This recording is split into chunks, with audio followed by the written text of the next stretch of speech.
Good afternoon. I'm Shelley Jones, Assistant Director of Alumni Engagement at Missouri State University. Thank you everyone for joining us this month. So the Alumni Association is the organization through which Missouri State students continue their connection with MSU when they leave the university. The Alumni Association is a non-dues paying organization, so all of our alums, well, you're viewed as members. So if you are new to BearTalks, we started this monthly series back in June of 2020 due to the pandemic. These are personal and professional development sessions now offered in a virtual format.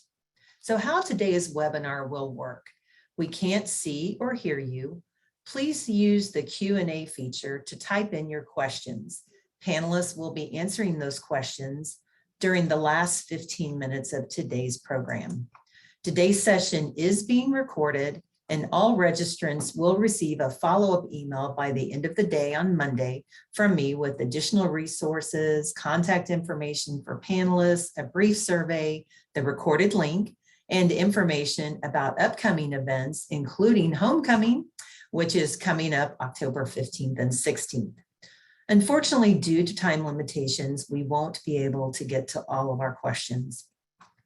So today's timely topic is on the vanishing workforce, how the labor market is changing, and how companies and organizations are really having to rethink strategies on how to attract new employees and retain the ones that they have. Joining us today are two Missouri State alumni panelists, Cindy Miller, a longtime executive sales recruiter with Allscripts from Overland Park, Kansas, and Dennis Wiggins, the business services supervisor from the Missouri Job Center right here in Springfield, though he is traveling now and joining us from Texas. We are also very fortunate to have with us our moderator, Dr. Stephen Spates. Dr. Spates is the assistant professor in the Department of Communications at Missouri State University right here in Springfield as well. So welcome and thank you for being with us. So if Dr. Spates can join me. Hi, welcome. We're so glad to have you. Thank you so much. I'm excited to be here and very excited for this panel and this discussion that we're about to have this afternoon. Well, fantastic. Well, I'm just going to go ahead and let you take it from here, and I'm going away. Great. Well, I'm so happy to be here. Thank you so much, Shelley, for the invitation and to the MSU Foundation and Alumni Services for allowing me to be here. I am super excited to moderate this panel this afternoon, and I'm looking forward to a great conversation talking about the vanishing workforce and how, as job employers or job seekers, we can look to find secure employment and progress in our different organizations. We have a number of questions that we're going to try to get through as best as possible, as well as questions that are going to come from our audience here today. So thank you all for being here. We'll do our best to get through as many as we can, but if not, we will try to tackle some later. Please also remember that you can watch the recording of this video at a later date once we have finished the session. I'm going to invite our first panelist to join me as we go into this talk of the vanishing workforce. Dennis Wiggins now joins me. Thank you so much for being here, Dennis. It's great to have you. Thank you for having me, Dr. Spates, and thank you to Missouri State University. I know when you and I talked last week, even though I was traveling to Texas for my wife's cousin's wedding, I wanted to be part of this. And the conversation you and I had last week, I'm really fired up about this topic.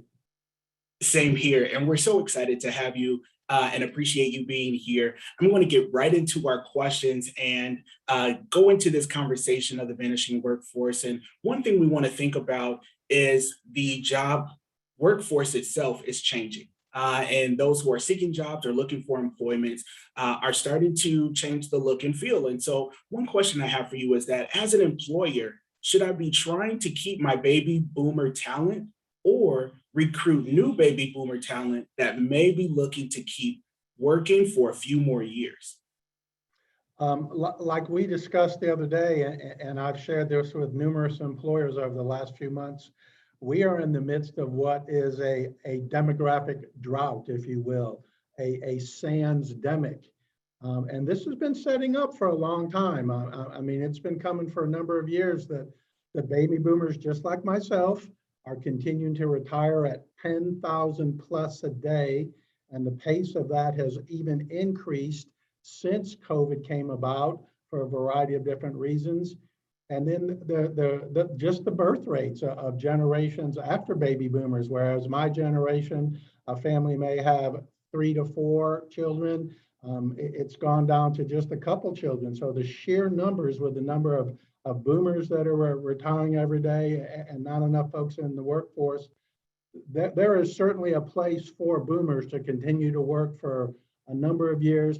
But at the same time, those boomers need to be prepared to adapt, continue to be lifelong learners and adjust to have the skill sets that are necessary to keep themselves gainfully employed.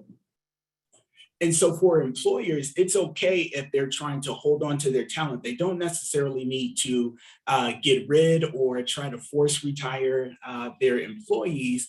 But also it's good to know that the workforce, I'm hearing you saying, is changing. And so the demographics of those who are seeking jobs still or looking to have steady employment is not necessarily just on the younger side, but it's our older adults as well.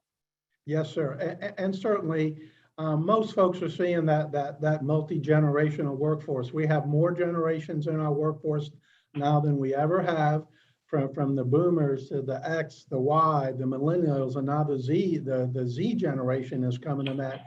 And each one of those brings their own unique skill set and perspective to the workforce, and finding ways to work together and do the things that are necessary in this world that we live in, because we've all seen it, and Dr. Spates, you and I talked about it the other day. The pace of change in our world now is it's a daily, almost throughout the course of the day, and all of those generations can work together to help adapt to those changes. Absolutely.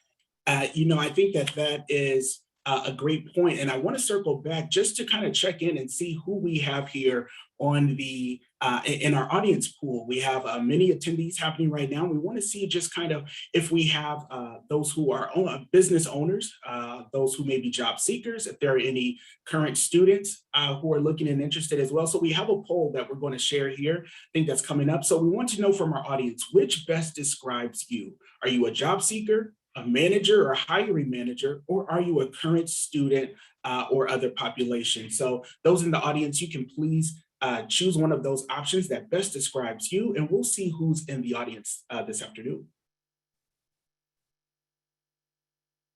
And we'll give everyone a moment to respond.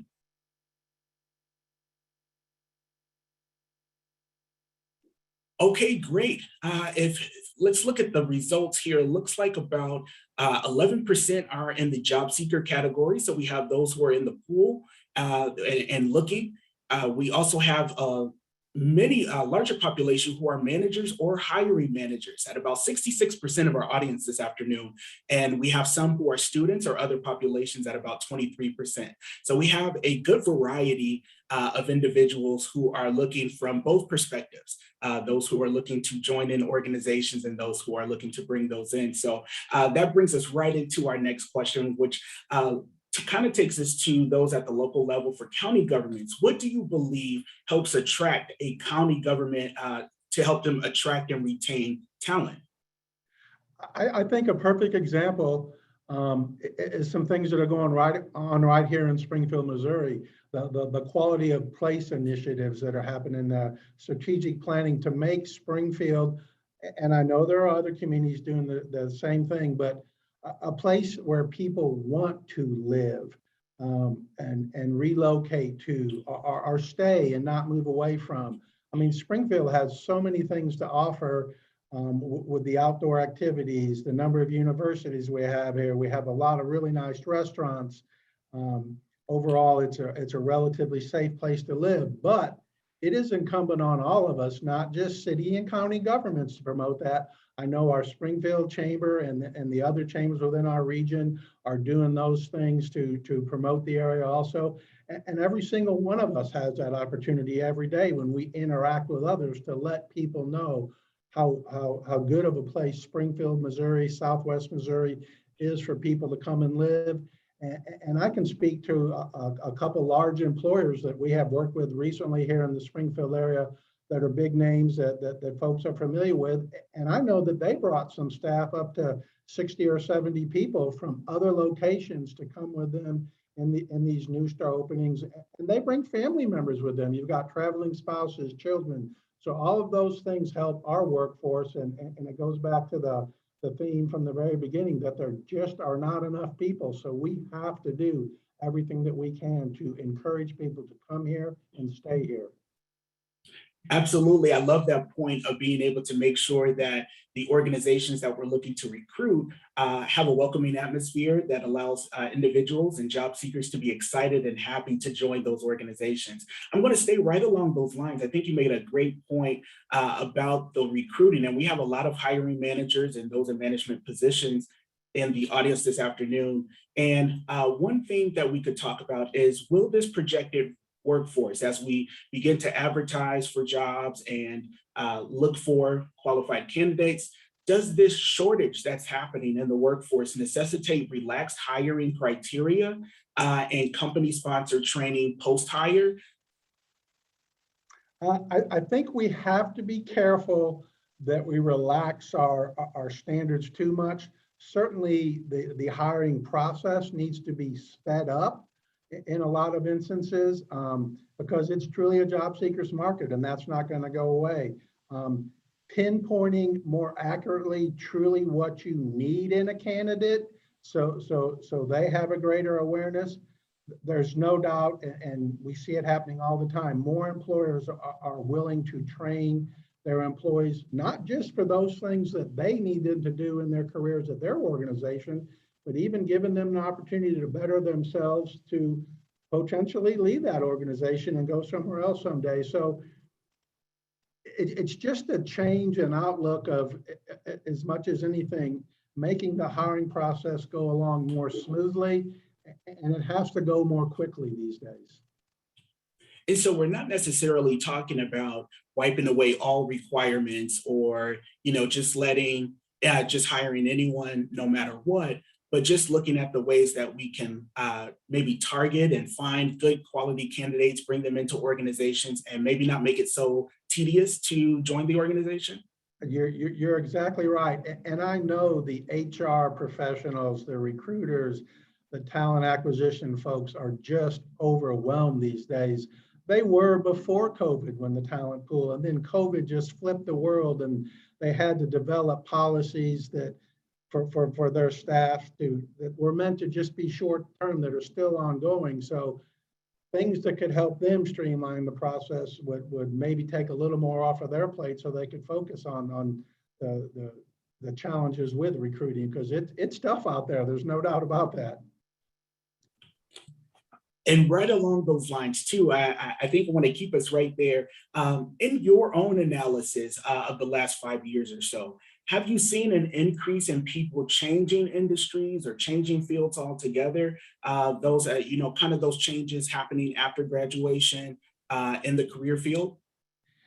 There's no doubt about that, Dr. Spates. I mean, the workforce of the last 10 years or more, if a person is in a job for 5 years, that's a long time anymore. Whereas my generation, parents' generation, were at a company for 30, 40 years, maybe their whole career. But it was a different world then, and the millennials and the other generations, I admire what they're looking for, a work-life balance, and they're looking for things for their family, those qualities of life. So people are going to move around in jobs.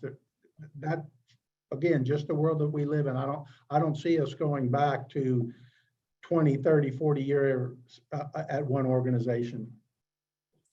Yeah, I see your point. And again, I teach several courses that deal with workspaces and those who are employees and how to manage that environment. And one article I came across was something that mentioned a time where people are calling it a great reset, where people are changing and figuring out that they want to do something else. Some are going back to school and getting certifications in order to switch fields. And so we're seeing a lot of change taking place in pretty much across the board in a lot of different industries. And so this is an exciting time, but I think you're right. It's also important to figure out different passions and then go forward and follow in those directions. I want to, a lot of the work that I do with healthcare spaces, there are a lot of different options in terms of how you should work and what fields and options that you have. But for those who are in the applicant pool when it comes to healthcare, where is the best place to advertise to get healthcare applicants? You know, Dr. Spates, to my knowledge, I don't think there's any one best place to do that. Healthcare, just like most other organizations, you have to cast a very broad net these days to recruit. Certainly the onlines, the Indeeds, social media. I always encourage people, I've got to make a plug for utilizing the Missouri Job Centers throughout the state and out the country services. They're free to every employer and every job seeker, but professional organizations, networking, you cannot limit yourself to any one, in my opinion, avenue to recruit you. It has to be just very widespread because it's competitive. And the healthcare industry in itself, we all know what we've seen and read that's gone on in the last couple of years, the burnout there, the pressure that those folks are under, the challenges are real there. Absolutely. And I know with healthcare, they also have a lot of opportunities through maybe affinity groups, professional associations, some networking opportunities, as well as job fairs specifically that focus on healthcare. So are those other avenues that they can pursue? Most definitely. It's still some of the best ways, even though this is an online application world, so many things that are done virtually, any opportunity that a person has to get in front of someone in person, face to face, we always encourage those sort of opportunities because you never know when where that next candidate is, nor does that job seeker know where that next job opportunity is. That's great. You've given us a lot to think about. I want to thank you so much. We're going to bring you back a little bit later in our panel discussion, but it was great to chat with you. I'm looking forward to following up with a few more questions from our audience and some that I'll have later on. Thank you so much, Dennis. I'm going to do a small transition, and we're going to bring in our second panelist for this afternoon with Cindy Miller. Cindy, thank you so much for being here. Good afternoon. Good afternoon. Good to see you, Dr. Spates. Good to see you as well. I appreciate you being here today. And I know we have a lot of exciting things to talk about as we continue our discussion on this vanishing workforce and how we as either job seekers or employers and hiring managers can navigate this kind of challenge that's happening and impacting us all. I want to just give you a few questions. I want to start off with one to get us going. Just something to think about as a baby boomer and not wanting to retire just yet. How do I leverage my worth with my company, considering we go through layoffs about every 6 months? Yeah, that's stressful stuff. As I think about that question, I think about, the importance, obviously, of continuing to maintain or increase your value. But as a boomer, I would think a little broader than just individual value, individual delivering of my results, so to speak, because that is probably not the most important thing or the most important thing that this individual brings to the table. When I think about a boomer in a situation like that, I think about mentoring. I think about, what are you doing to enhance the team, to make the rest of the team better? We boomers, I among you, we got lots and lots of experience, lots of years of work history that we should be able to share to make a team better. So what value are you adding as a cheerleader, as a positive influence on others? To motivate others around you, that may be far more important even than just an individual contribution, what you can do across the team as a boomer to raise the bar, for lots of people versus just yourself. And then there's nothing wrong with a two-pronged approach where if you really are concerned and you've got layoffs happening every 6 months, I'd make sure my LinkedIn was up to date. I'd have a nice, good picture out there without a solo cup and no cat sleeves. everything up to date, showing some of the measurable results that you've achieved, so that heaven forbid, if the worst occurs and you are laid off, you've done your homework and you're ready to go on that side of the fence as well. So there are some good strategies then that will allow those that are part of the generation to be able to not only project and promote for themselves their own worth, but be able to know that they still have a place and they're still wanted in the workforce, even though sometimes some perceptions may challenge that. I love that point. When you think about for younger boomers, do you think younger boomers almost old enough to retire but needing to continue earning will continue to face age discrimination, or will challenges of replacing older boomers result in recognition of their abilities to contribute and enhancing higher ability and opportunities for appropriate compensation? That's an interesting question. I know that I think we're all aware that age discrimination is out there when we think about hiring practices. That's a very challenging issue for older adults in the job, in job search. As a boomer, I personally have not experienced that feeling from inside of a company. I would think that maybe that's a little less likely versus folks out there trying to find jobs.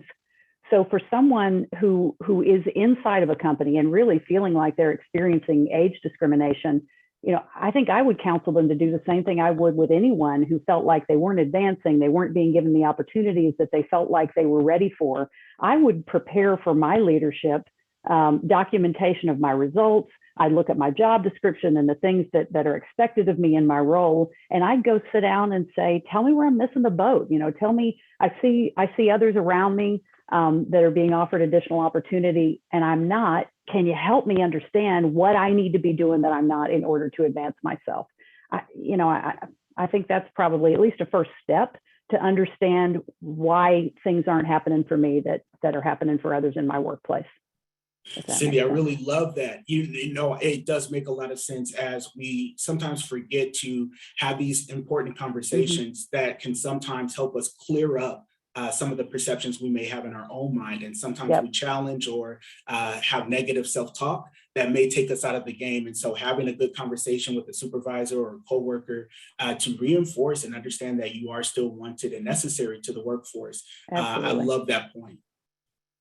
We've talked a lot in the conversation, and a lot of the larger conversations that are happening across the country really often go towards larger industries, larger companies. But we know that there are many more smaller businesses, smaller business owners who have concerns as well, and they don't always get as much attention. So what can smaller companies do to attract and retain the talent needed while competing with larger companies who are offering higher pay and more benefits? The first thing that comes to mind when I think about smaller companies and talent that they want to keep is there are people who are interested in equity. I mean, they're interested in a reward for the risk that they're taking, and that reward would be the future success of the company. So, ownership in the small company, offering them a piece of it. Do they get to have some real ownership? And maybe for lower level employees in those companies, you set that carrot out there for them as well. If we achieve X, if we sell this number, if we achieve this much customer satisfaction, you get a bump too. You get to share in that reward from our success and all of our hard work.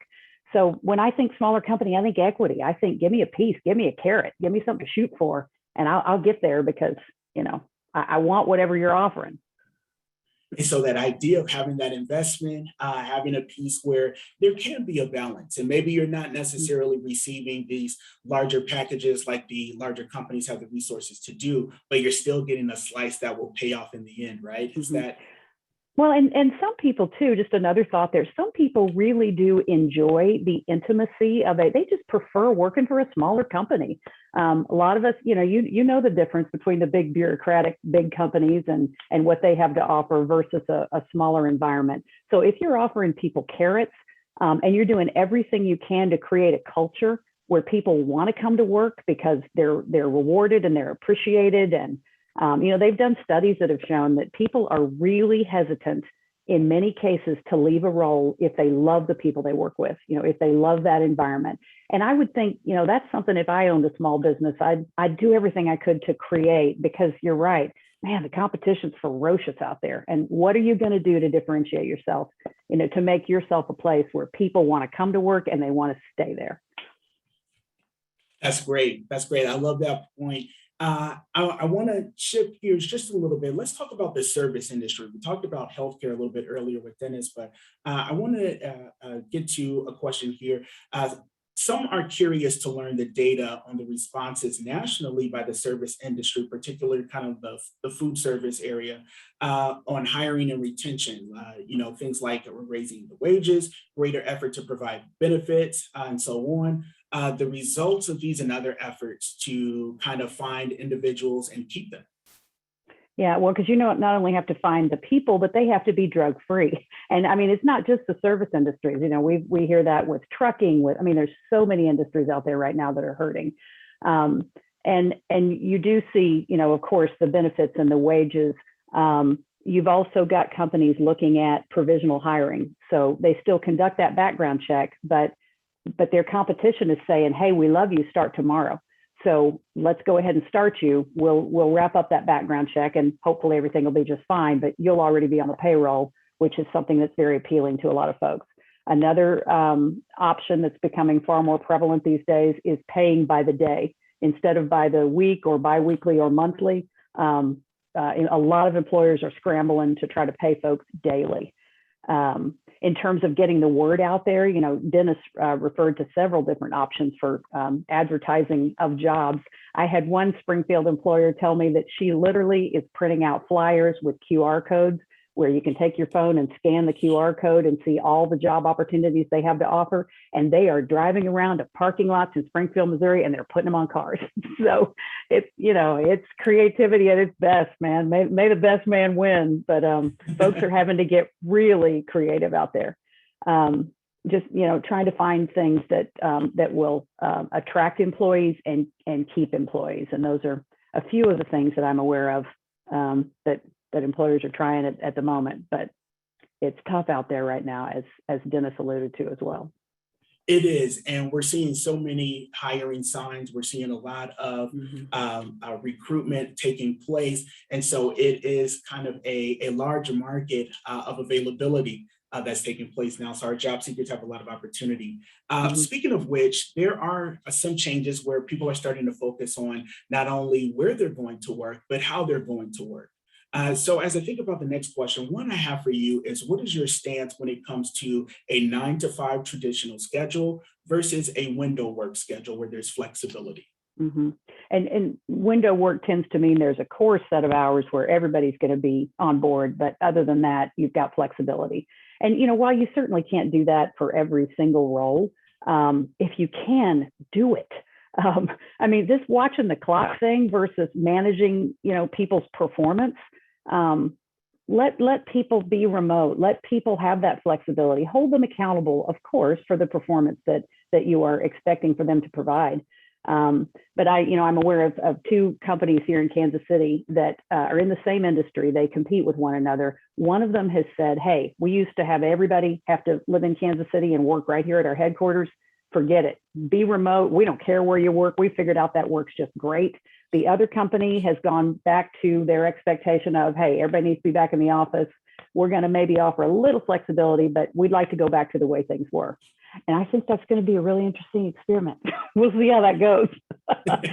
I know which option I'd put my money on. People just so appreciate that. And, they're willing to work even harder in many cases, if you'll just give them a little flexibility. So I say, if you can do it, for Pete's sake, do it. What do you got to lose? Absolutely. And I was thinking about that. And you kind of alluded to that at the end of your response. Do you think we're going to see, performance changes that people are able to choose, not necessarily against the 9-to-5 work schedule, but if it's chosen, if people choose that 9-to-5 traditional or the work window, we'll probably, like you said, see a lot of increased performance, maybe a little bit more loyalty to the organization to be able to take that path and not necessarily be forced into one path over the other. Yep. would you see that as the same, just as a follow-up in location, whether I have to come to work in terms of commuting or being able to work from home? Oh, that's it. I mean, I can't imagine that most everyone on this call wouldn't say, yeah, give me that option. And there are, I think we've also seen just in general that a lot of younger employees, folks that are, a few years out of school, they're looking for that social interaction. They want to come into the office and be together and take lunch together and create new relationships. Companies are certainly figuring that out as well and offering that, but they're not requiring it. So I just think the flexibility to allow your employees to do what works best for them is incredibly appreciated. And now, some companies were really using that as a differentiator. Now there's a lot more companies getting on board. So that may not be quite as much of a unique thing to offer anymore, but man, it's valued. And if you don't offer it, I think you will potentially suffer some. I'm aware of companies where they've chosen not to offer much flexibility, and everybody's dealing with issues of movement at the moment, but they're seeing far greater resignations, far more folks looking around for new opportunities because they see that it's out there. And hey, I've always wanted to live in Colorado, and I got 4 calls from recruiters yesterday saying I can live wherever I want. I'm going to start taking those calls. That's great. And in thinking about that transition too, do you have any advice for those job seekers? I talked a little bit earlier with Dennis about individuals changing career paths or making a big change from one field to another field. With the position that you're in, do you have any advice for the job seeker that says, you know what, I want to use this transition time to go ahead and into that new field? How can they make themselves eligible and able to compete in this new field when they're coming from maybe another field of experience or another path as they start a new adventure? Yeah, for me, industries, the question that you asked Dennis around industries versus fields, industries is an easy one because, when we saw the oil boom wane, an accountant in the oil industry can go be an accountant in a hospital system, no problem. When it's a field change, so let's say a 10-year IT support person wants to become a salesperson. I mean, that you tend to see more of that when the needs in the market are far more extreme. Because otherwise, what employer is going to look at an IT professional to go be a salesperson? It just doesn't make sense. I'll go look for somebody with the kind of background that I need. But I believe that we are certainly entering and potentially even in the midst of a time where we've got some pretty extreme needs. I interviewed a forestry service, a gentleman in forestry service a couple of weeks ago who's been in healthcare IT sales now for the last 5 years. And I'm like, tell me that story. I got to hear it. And in his case, and in a lot of cases, people find somebody that's willing to give them a shot. And they've got enough of the core skill set, the communication skills, the organization. They've shown that in every job they've ever had, even though they didn't know anything about that industry, they found a way to be successful. If you can tell me that story about yourself, I am far more likely to go, you know what, I might be willing to give you a shot. This is crazy, but this might just work.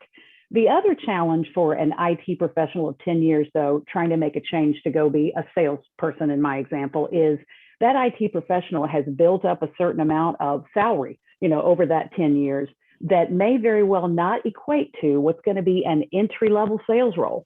So in a lot of cases, if you're truly looking to change a field, and again, you've also got potentially an education requirement, if it's some kind of a teaching or a clinical type of a role. But even without that, you've got a certain amount of challenge there potentially from a salary perspective, if that makes sense. Yes. So do your homework, do lots of networking, find people to interview, to ask them about this role that you think you might be interested in, ask them their advice for how best to get into that new field, and then take it from there. But I think there are more challenges with changing fields than there are changing industries. That's a great point. This is so great, Cindy. I'm here and I'm so excited. I want to continue down this track.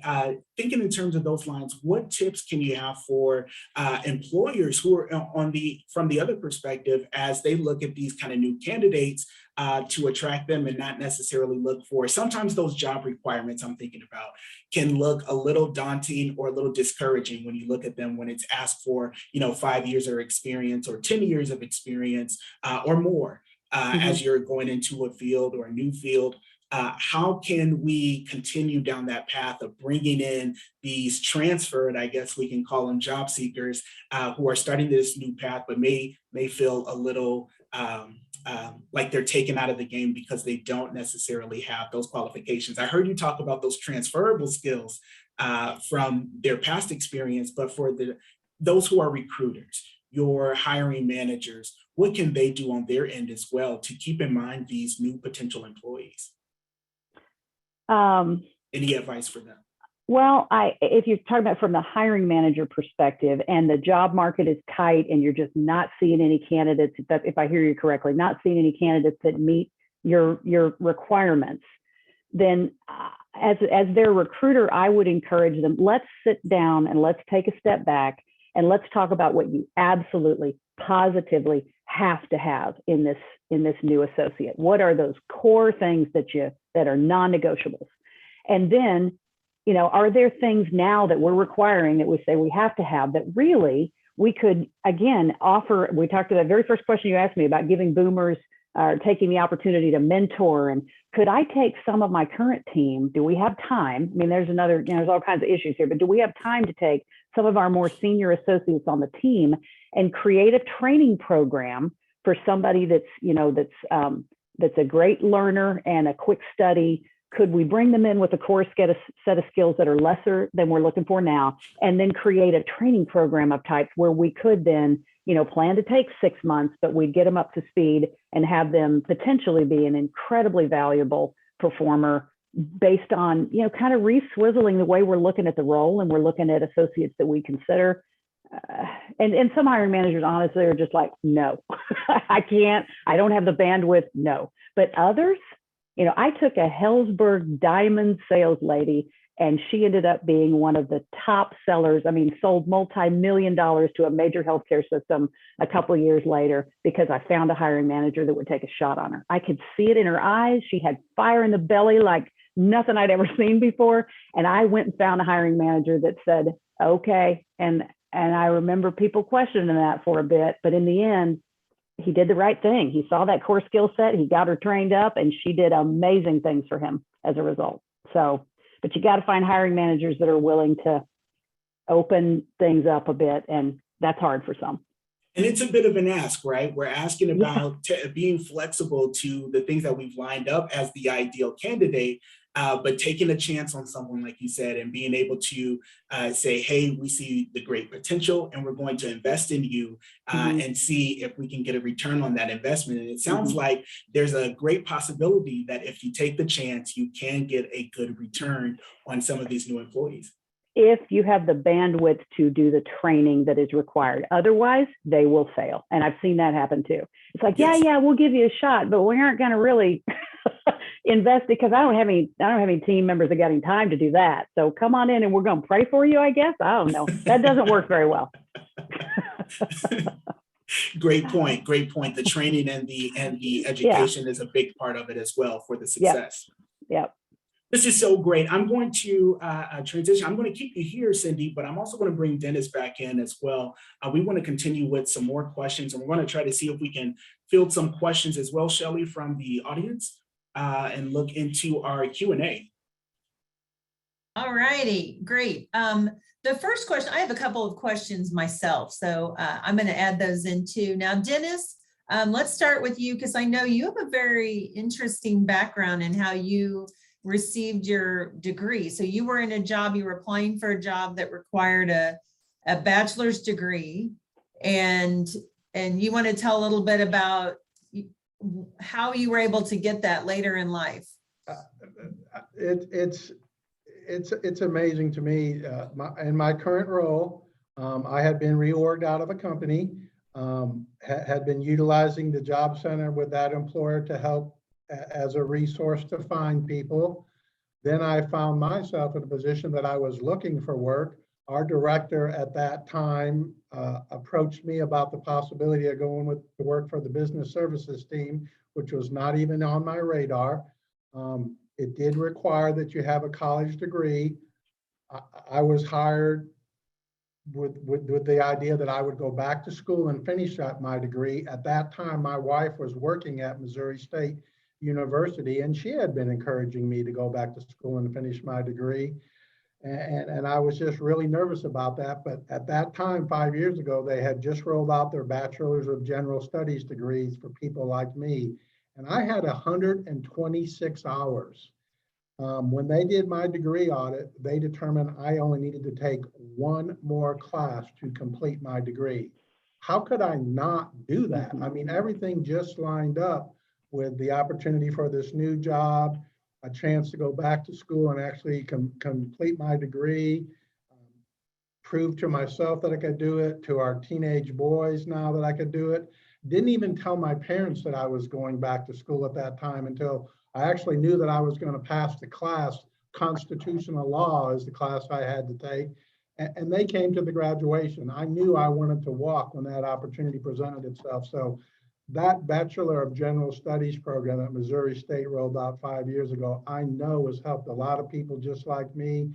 And I want to help promote that program any chance I get, because I know there are a lot of people out there. And I know that if I can do it, anyone can do it. That's great. Yes. And then the follow-up email that we send out, I'm going to send you a link to that program. So if you are somebody who does have a lot of college credits, but for one reason or another, you left the university and weren't able to complete that, that is a really great program that we offer now. So Cindy, I know at some point we were talking before, you had talked about some strategies, some other strategies that businesses use to recruit in regards to a referral program. Do you remember our conversation? Do you want to talk a little bit about what you've seen out there and how effective something like that might be? Well, just in general, studies have shown that associates at a company that refer others are more, those others that are brought into the company as a result of the referral are far more loyal. They're a better match for the company. They tend to stay longer and perform at higher levels. And the assumption is that the referrer, the individual already employed, knows what it takes to be successful at the company. They know good people.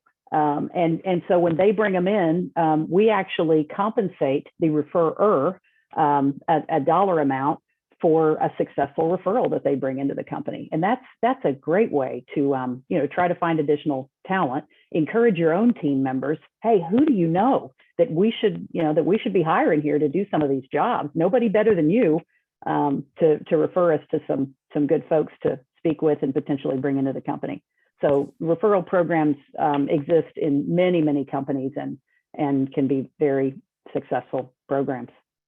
And that could be a type of program that could be easy for somebody to incorporate, regardless of whether you're a large company or a small company. So that's great. Okay, so a few of the questions have come in. Okay, when my job ended about 7 years ago, a company that helps people find new jobs discouraged me from having anything on my resume or on LinkedIn that revealed my age, which is 58. What is your view on this, and has this changed with the current environment? Who wants to tackle that first? I can share what little I know about resumes, because we have a group at the job center that helps with that. But you certainly want to cater the resume to the type of position that you are hiring for. And you don't want to give away too much information about your age, just like the person who asked that question, but you want to focus more on your experiences as they relate to that position that you're hiring to. And I'm sure Cindy can have some other real good ideas there, because it is so refreshing, Cindy, for me to hear you talk, your professionalism and your proactiveness in the way you get it. More employers, in order to be successful in this current world, need to listen to what Cindy has to say about how we're going to tackle this current economy. That's for sure. That's nice of you, Dennis. Thank you. My only comment about resumes is at 50 years old, 58 years old, I would coach somebody. I don't think my resume says I graduated in 1982. Nobody needs to know that. I'm old. So I would probably not put my graduation date there. And again, typically they say that a resume should have the last maybe 10 to 15 years of experience. So have your graduation, the fact that you have a degree from Missouri State there, you don't need to mention the year. And then on your resume, I would list 10 to 15 years of experience and leave it alone. I wouldn't advertise my age. I wouldn't do anything more than that to try to hide it. I would just do that. And the last 10 to 15 years, hopefully, will relate in some way or another to the job that you're, interviewing or applying for, and you take it from there. So does that help? And if I could jump in just a little bit, I think LinkedIn was mentioned in the question as well. And so I do want to talk about some things that we discuss as well here at Missouri State on the narrative that you can tell with social media and LinkedIn pages and profiles allow you to tell a little bit more of a story about yourself through pictures and through posts. And so again, I thought both panelists did a great job. Same thing on the resume, transfer some of those same behaviors to your LinkedIn profile where you can focus on the things that you're doing, your qualifications as a job candidate, as an employee, and note your strengths. Note, if you want to look at your page and see if the story is saying that, are you posting things that allude to the end of your professional career, or is the story that you're telling on LinkedIn alluding to that you're still going strong and that you're ready to continue and keep going? I think that helps as well because we're not always in charge of who views us and how they interpret. So that's an important part as well for your social media narrative to show that you are still very much in the game and have a lot left. Because and go ahead. Dr. Spates, and like Cindy said earlier, is not the idea to get yourself in front of that employer so you have the opportunity to interview and then they see what you bring to whatever that position is. You want that opportunity first and foremost. And I was just going to mention too that on your LinkedIn profile, and Dr. Spates, I think this is what you were alluding to, there is a section called summary at the very top of the LinkedIn profile. Use that. I mean, I took that opportunity on mine to talk about what I'm passionate about, to tell you about, to tell you my history and my story. And so it's less formal than a resume, but you can really communicate, what you love, what you've done in your own words via that summary section, and then make sure that you include your LinkedIn link on your resume, because most folks that are looking at a resume will take a look at that LinkedIn profile where they're at it, especially if you make it easy and just add it to the resume itself. And you can, once you get your resume exactly where you want it, put that in your LinkedIn profile. So your LinkedIn profile is complete. So if I don't happen to be looking at your resume, I find you on LinkedIn, I can see all your work history there as well, which may make me want to, reach out and have a chat. Okay. So this question said, would love to hear from Cindy on this. How are you encouraging your hiring managers to speed up the interview process? And what tactics is your company employing to not lose top talent? I know some of these big companies, higher ed is probably guilty of this, it takes a while. So let's talk about that. And probably all of you have something to say about that too. Well, the most effective way to help a hiring manager understand that they're taking too long is to say, hey, that one that you loved from 2 weeks ago, but you had her go through 17 more interviews with 52 more people. She's gone. She's been gone a while now. She's had 5 other job offers, and she's, that happens about one time. And a hiring manager goes, oh, wait, something's changed in the market. It's like, yeah, the market is hot and we've got to react accordingly, or the great talent that you find will be gone. So that's been my most effective tool. I let them lose a few and they learn pretty quickly that way. And then we do sit down at that point and we create a new game plan. And because they do want to be thorough and they do want to make sure they're hiring the right person. but it shouldn't take, 10 people in 3 weeks. It can't anymore. They will be gone. Did that answer the question? Yeah, does anybody else have anything to chime in on with that? More people need to take your advice, Cindy. You've got to be very proactive in your progressiveness. More folks need to take advantage of doing that. And I would add too that it's important to think that, just remember as your candidates, the job seekers, they are managing multiple applications. And so as job hiring managers, those who are in the recruitment fields, just always assume, even if it's not the case, that you are in competition with other offers that that candidate may have. And so by prolonging your process, or feeling that it's okay to take those few weeks, you may take your best candidates. You may lose your best candidates by the end of your process. So see, do you need that many weeks? Are there things that you can do to be proactive and get the process going early so that you really are pulling in the best for your organization? Yep. Okay.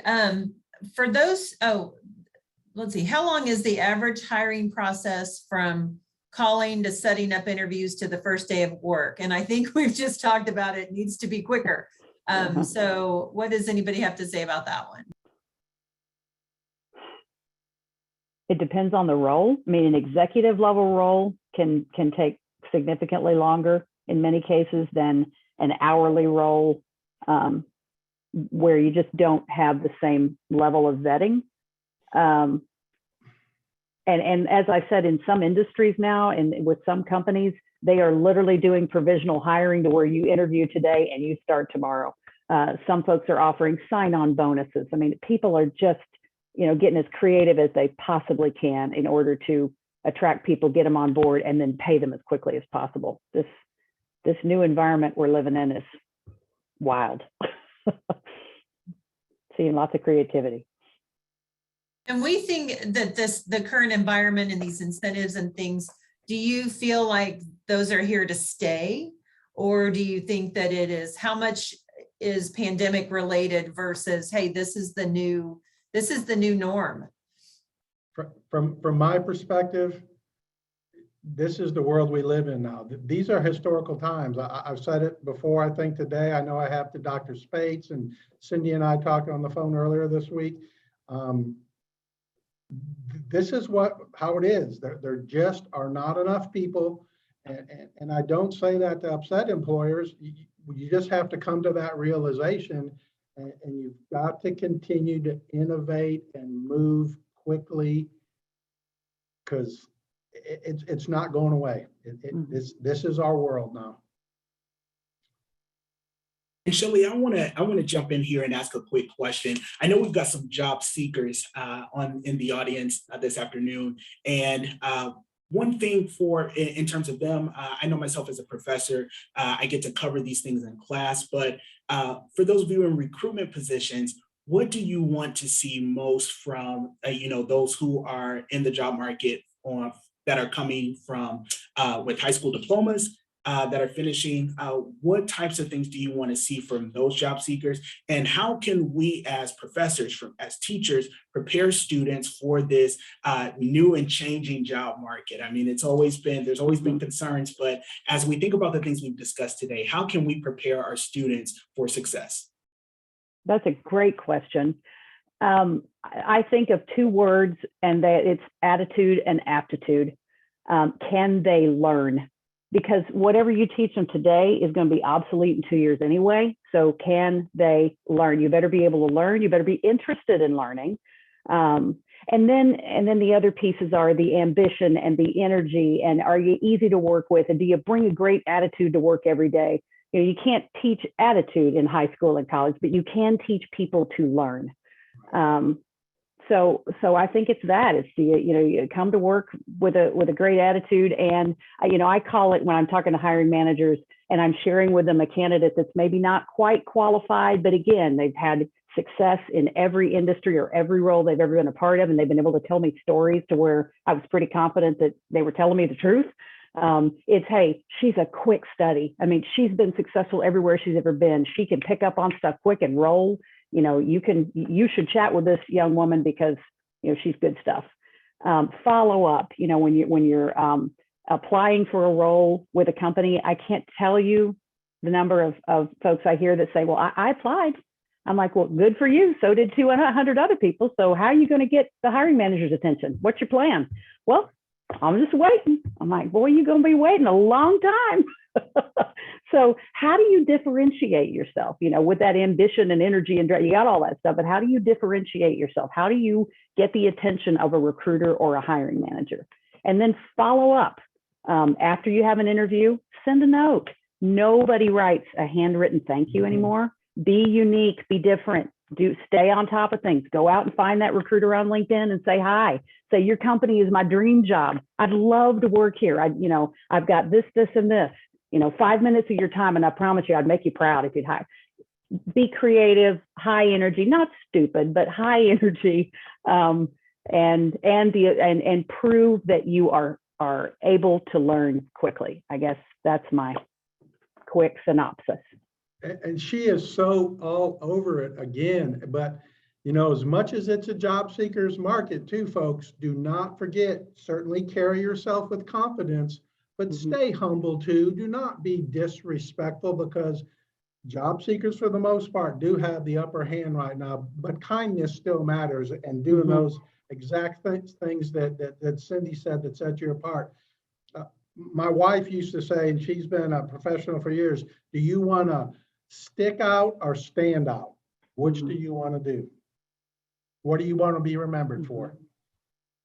Attitude means, professional attitude. I ask a series of questions for every job that I have a requisition open for at my company. I go ask and create some custom questions for candidates to answer. And in some cases, I'll have a candidate say, just call me. I'll discuss with you when you call me. And I think, oh, sweetheart, you're never hearing from me. That's not the right attitude. So that's a beautiful example of that. Yes, professionalism and a positive, confident attitude, but the other is a fairly big turnoff. Okay, so we probably just have just a little bit more time. This question came in. If you plan to only work 3 to 5 more years, is it advisable to leave an organization where you are not happy for a new opportunity, even if it affects your retirement? Any thoughts on that one? Boy, I don't think a person should stay at a place where they're not happy. Cindy talked about it early, culture of organization, there's too many opportunities. Yes, money is part of the equation, whether it be salary or retirement, but life is too short to be somewhere that you are unhappy. And 3 to 5 years may seem a lot longer if you're unhappy. Yeah. Yep. Well, all right. Well, I'm going to go ahead. I've got a few last thoughts I'm going to share with you. But thank you all for joining us this afternoon. We hope that you really enjoyed what you heard and left with some great ideas. We really appreciate our panelists for being here and Dr. Spates. If you have suggestions on topics or alumni speakers, if you will include them on the survey that you will be receiving by the end of the day on Monday, as a follow-up email, check your spam if you don't see it. Our next BearTalks webinar will be Thursday, November 4th from noon to 1 p.m. Central. And this time we're going to be doing a type of workshop called Rebuilding Teams in an Uncertain World. Also a pretty timely topic to what's happening out there. The link for the upcoming webinar will be included in the follow-up email that I'll send to you on Monday as well. So thank you all for being part of today's presentation. And again, don't forget, homecoming is October 15th and 16th. Have a great afternoon and go Bears. Thank you. Thanks. Bye-bye. Bye.